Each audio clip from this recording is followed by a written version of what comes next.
Bangsa-bangsa menyaksikan Edom binasa, padang tandus berbunga, dan sebuah jalan raya ke Sion. Oleh Victor T. Hotef, pendeta dari Persekutuan Davidian Masehi Advent hari ke-7. Sabat, 5 April 1947. Kapel Gunung Karmel, Waco, Texas. Pokok pembicaraan kita untuk sore hari ini terdapat dalam Yesaya pasal 34 dan 35. Saudara ingat, minggu lalu kita mempelajari pasal yang ke-33, tanggungan Tuhan terhadap sidang, sementara ia mendekati masa penuaian, masa di mana gandum akan dimasukkan ke dalam lumbung, dan lalang dibakar, Matius 13 ayat 30, masa di mana ikan yang baik dimasukkan ke dalam keranjang-keranjang dan ikan yang jelek dibuang. Matius 13 ayat 47-49, demikian juga orang-orang yang tidak berpakaian pakaian kawin, Matius 22 ayat 1-13. Melanjutkan sekarang kepada pasal 34, kita akan menyaksikan di sana Allah mengundang bangsa-bangsa di dunia untuk datang dekat dan mendengarkan pekerjaan penyuciannya yang dahsyat. Yesaya 34 ayat 1-3. Marilah mendekat, hai bangsa-bangsa, dengarkanlah dan perhatikanlah olehmu hai orang banyak, hendaklah bumi berikut semua isinya mendengarkan, dunia, dan segala perkara yang datang daripadanya. Karena murka Tuhan menimpa segala bangsa, dan geramnya atas semua bala tentara mereka, ia telah menumpas habis mereka itu, ia telah menyerahkan mereka untuk dibantai. Orang-orangnya yang mati terbunuh juga akan dilempar keluar, dan bau busuk akan naik dari bangkai-bangkai mereka itu, dan gunung-gunung akan kebanjiran dengan darah mereka. Mengapakah Allah mengundang bangsa-bangsa di seluruh bumi untuk datang dekat dan untuk mendengarkan? Agar supaya mereka itu dapat mempertimbangkan murkanya terhadap orang-orang jahat di dalam sidangnya, dan mengetahui apa yang akan terjadi apabila pekerjaan penyuciannya dimulai di antara mereka, supaya mereka dapat memperhitungkan terlebih dahulu akibat-akibatnya. Ia menyatakan bahwa penghukumannya sudah diumumkan kepada semua bala tentara dunia, karena masanya sudah sampai, bahwa penghukuman harus dimulai pada isi rumah Allah. Maka jika itu dimulai pada kita, maka apakah kelak akhir daripada orang-orang yang tiada mendengar akan Injil Allah? 1 Petrus 4 ayat 17. Yesaya 34 ayat 4. Maka segenap tentara langit akan hancur, dan segala langit akan digulung bagaikan gulungan kertas. Maka semua tentara mereka itu akan gugur seperti daun yang gugur dari pokok anggur, dan seperti gugurnya ara dari pohon ara.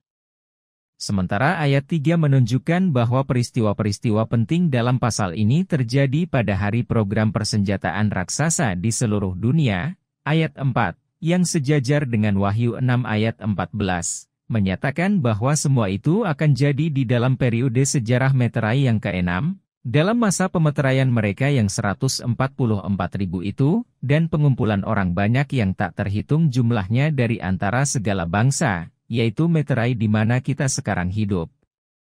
Meterai ke-6 mungkin saja melintasi meterai yang ke-7. Yesaya 34 ayat 5-11. Karena pedangku akan mengamuk di dalam sorga, bahwasanya ia itu akan turun ke atas Edom, dan ke atas orang-orang yang sudah kukutuki, untuk dihukum. Pedang Tuhan itu penuh dengan darah, berlumurlah ia itu dengan lemak dan dengan darah anak-anak domba dan anak-anak kambing, dengan lemak buah pinggang kambing-kambing jantan. Karena Tuhan mengadakan korban penyembelihan di Bosra, dan suatu pembantaian besar di tanah Edom. Dan binatang bertanduk satu akan turun bersama-sama mereka itu, dan juga lembu-lembu jantan yang muda dan lembu-lembu yang gagah, maka tanah mereka itu akan basah kuyup dengan darah, dan habu tanahnya penuh dengan lemak. Karena itulah hari pembalasan Tuhan, dan tahun pengganjaran bagi perkara Sion.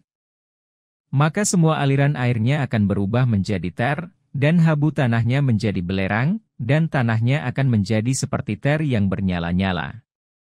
Ia itu tiada akan dipadamkan baik siang ataupun malam, asapnya akan naik untuk selama-lamanya, dari generasi kepada generasi ia itu akan jadi reruntuhan, tak seorang pun akan melintasinya untuk selama-lamanya.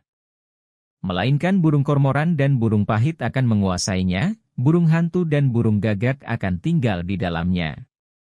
Dan ia akan merentangkan di atasnya tali batas yang kacau, dan batu-batu yang tak berarti. Kita saksikan, kutuk yang segera itu adalah terhadap Edom.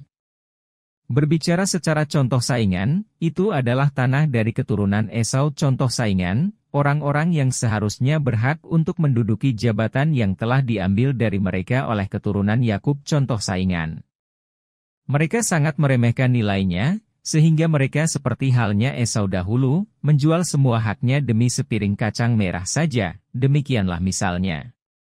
Untuk penyelidikan selanjutnya terhadap masalah ini, bacalah buku Tongkat Gembala Jilid 1, halaman 52-111 bahasa Inggris. Yesaya 34 ayat 12. Mereka akan memanggil semua orang bangsawannya untuk datang ke kerajaan, tetapi tak seorang pun akan berada di sana, dan semua pangerannya akan menjadi sia-sia. Terbukti, sesudah penumpasan itu jatuh atas Edom, maka tak seorang pun dari orang-orang yang disebut sebagai bangsawan itu, akan ditemui di sana untuk ikut dalam Eksodus itu. Yesaya 11 ayat 11, menuju kepada kerajaan contoh saingan, sidang yang sudah disucikan, dan pangerannya pun akan tidak ada. Maka, pastilah orang-orang yang luput dan masuk ke dalam kerajaan itu sebagian besar berasal dari orang-orang biasa, yaitu mereka yang dari jalan-jalan dan lorong-lorong. Lukas 14 ayat 16-21. Dalam pekerjaan besar yang terakhir, hanya sedikit orang-orang besar yang ikut serta. Mereka adalah orang-orang yang merasa kecukupan sendiri, mereka tidak bergantung kepada Allah, maka Ia tak dapat menggunakan mereka. Testimonies for the Church, volume 5 halaman 80. Hanya mereka yang telah bertahan melawan pencobaan dengan kekuatan Dia yang Maha Kuasa itu, akan diizinkan untuk mengambil bagian dalam memberitakannya, pekabaran malaikat yang ketiga itu, apabila ia itu akan kelak berkembang menjadi seruan keras. Review and Herald, 18 November 1908. Yesaya 34 ayat 13-15. Maka duri-duri akan bermunculan di dalam segala istananya, jelatang dan putri malu akan tumbuh di dalam benteng-bentengnya, maka ia itu akan menjadi tempat segala ular naga, dan menjadi istana bagi burung-burung hantu. Binatang-binatang liar di padang pasir juga akan bertemu dengan binatang-binatang liar dari pulau itu, dan jin berseru kepada sesamanya, burung hantu yang memekik akan hinggap di sana dan mendapat tempat perhentiannya. Di sanalah kelak burung hantu yang besar akan membuat sarangnya, lalu bertelur, dan menetas, dan mengumpulkan anak-anaknya di bawah naungannya. Di sana pun berhimpunlah burung-burung pemakan bangkai, masing-masing dengan pasangannya. Allah tidak meninggalkan bumi. Ia tidak melepaskan kuasanya ataupun kepentingannya di dalam kebenaran dan keadilan. Ia tidak membiarkan dunia ini terlupakan. Namun, apa yang diperbuatnya adalah memberikan contoh bagi beberapa orang untuk menyelamatkan banyak orang lainnya, karena apabila penghukuman Allah terdapat di atas bumi, maka penduduknya akan mempelajari kebenaran. Yesaya 26 ayat 9.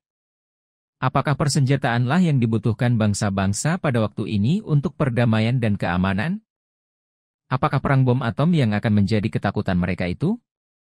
Apa yang mereka perlu takutkan ialah pedang Tuhan, karena pedangnya akan mengamuk di dalam sorga, yaitu akan turun ke atas Edom, dan ke atas orang-orang yang dikutuknya. Mereka tidak perlu takut kepada apapun jika mereka takut akan Tuhan. Hendaklah mereka takut dan gentar akan Dia, dan menjadikan Dia pelindung mereka. Yesaya 8 ayat 13. Maka Ia memerintahkan. Yesaya 34 ayat 16.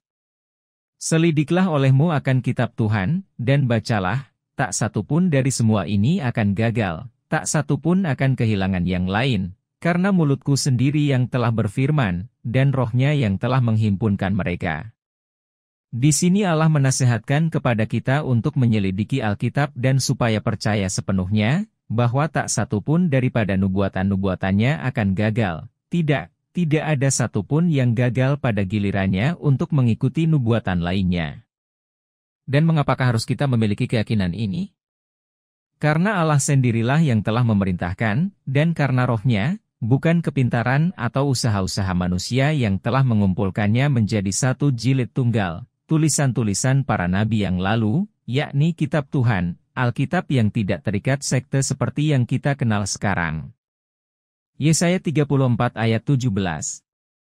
Ia sendiri telah membuang undi bagi mereka, dan tangannya telah membagi-bagikan negeri itu di antara mereka dengan tali pengukur. Mereka akan mempusakainya sampai selama-lamanya, dari generasi ke generasi mereka akan tinggal di dalamnya. Terlepas dari apakah kita mengambil ayat ini untuk mengatakan bahwa binatang-binatang liar itu akan mempusakainya untuk selama-lamanya, atau apakah kita mengambil ayat ini untuk mengatakan bahwa orang-orang yang menyelidiki kitab Tuhan itu akan mempusakainya untuk selama-lamanya.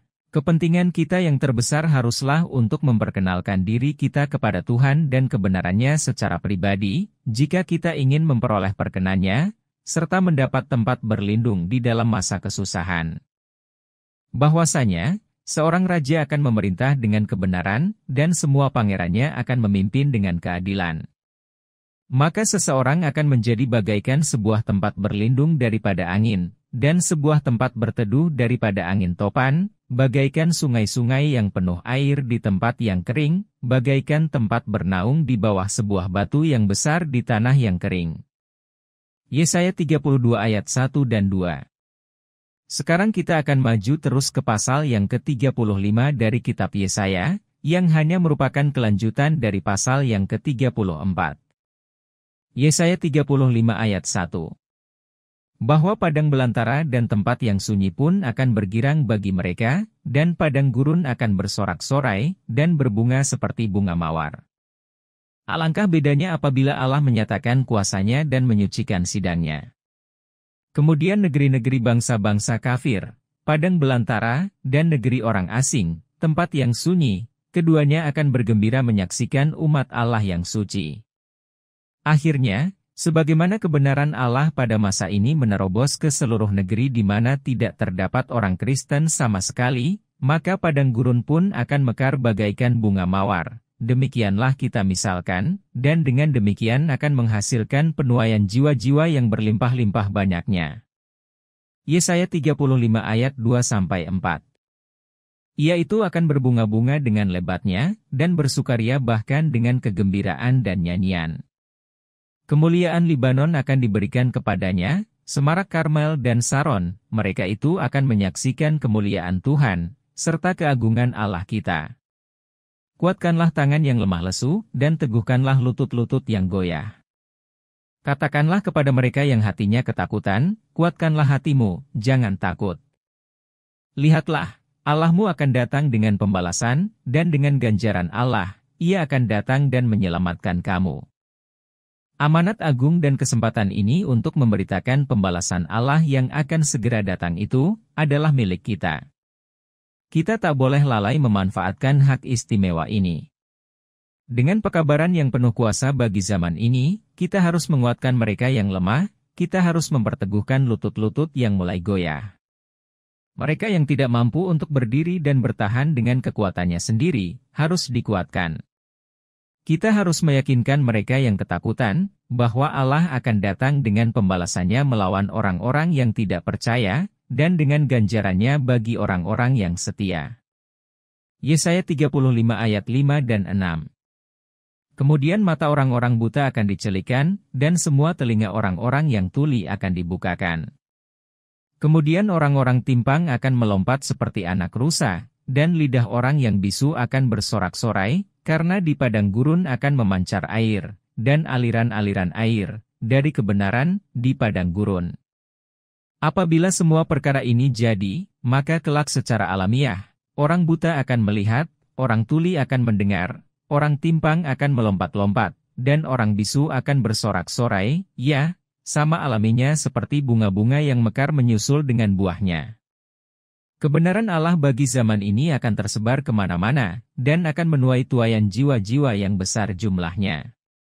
Saya menyaksikan pancaran-pancaran terang yang bersinar dari kota-kota dan desa-desa, dan dari tempat-tempat yang tinggi dan tempat-tempat yang rendah di bumi. Firman Allah telah dipatuhi, dan sebagai hasilnya, terdapat peringatan-peringatan baginya di setiap kota dan desa. Kebenarannya telah diberitakan di seluruh bumi. Testimonies, volume 9 halaman 28. Jika hanya satu jiwa saja diselamatkan dari setiap kota dan desa, maka akan terdapat beberapa kali lipat 144.000 jiwa yang hidup. Yesaya 35 ayat 7. Dan tanah yang gersang, tempat-tempat yang kini sama sekali belum terdapat kebenaran, akan menjadi sebuah kolam air, dan tanah yang haus terhadap kebenaran Allah, akan memancarkan mata air, di tempat kediaman ular-ular naga, di mana masing-masingnya berbaring, akan tumbuh tebu dan pandan. Anda saksikan bahwa akan terdapat kesuburan, walaupun di tempat berbaring ular-ular naga itu. Yesaya 35 ayat 8. Maka di sana akan ada suatu jalan raya, dan sebuah jalan, maka ia itu akan disebut jalan kesucian, seorang najis pun tak boleh lalu daripadanya, tetapi ia itu akan tersedia bagi mereka, orang-orang pengembara sekalipun bodoh, mereka tidak akan kesasar di dalamnya. Tak seorang pun ditinggalkan di padang gurun, karena di sana akan terdapat sebuah jalan raya bagi semua pengikut kebenaran Allah. Tidak peduli bagaimanapun keadaannya orang yang setia itu, apakah ia buta huruf atau tidak, mereka tidak akan kesasar di dalamnya. Sesungguhnya, semua gandum akan dikumpulkan dan dimasukkan ke dalam lumbung, yaitu kerajaan. Lihat Traktat 3, Pehukuman dan Penuaian. Yesaya 35 ayat 9.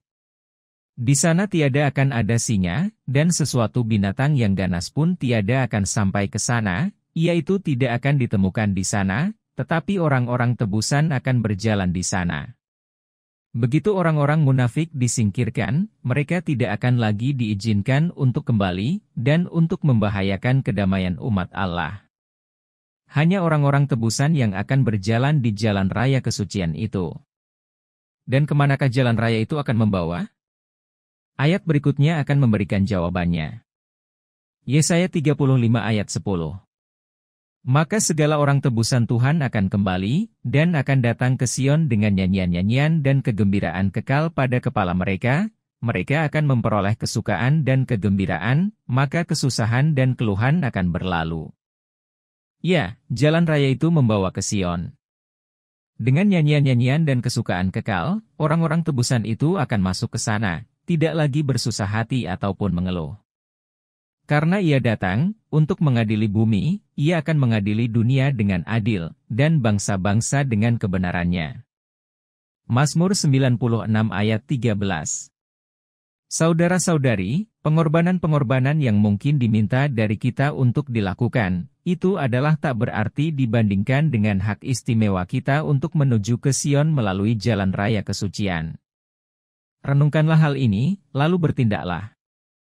Janganlah ada sesuatu menghalangi kamu untuk mengikuti kebenaran Allah bagi zaman ini, hari di mana bangsa-bangsa menyaksikan Edom binasa, dan padang gurun bersemi. Bertindaklah sekarang, sementara jalan raya ke Sion itu sedang dipersiapkan. Kami semua pergi ke bawah pohon, dan duduk melihat kemuliaan tempat itu, ketika saudara Fitch dan Stockman, yang telah mengkhotbahkan Injil Kerajaan, dan yang telah dibaringkan Allah di dalam kubur untuk menyelamatkan mereka, mendatangi kami dan menanyakan apa yang telah kami lalui, sementara mereka itu berbaring. Kami mencoba untuk mengingat kembali cobaan-cobaan kami yang terbesar, namun semua itu tampaknya sangat kecil dibandingkan dengan kemuliaan yang jauh lebih besar dan kekal yang mengelilingi kami, sehingga kami tak dapat membicarakannya, lalu kami semua berseru, Haleluya, sorga adalah cukup murah. Lalu kami menyentuh kecapi-kecapi kami yang mulia dan membuat kegembiraan sorga mendering. Early Writings, halaman 17.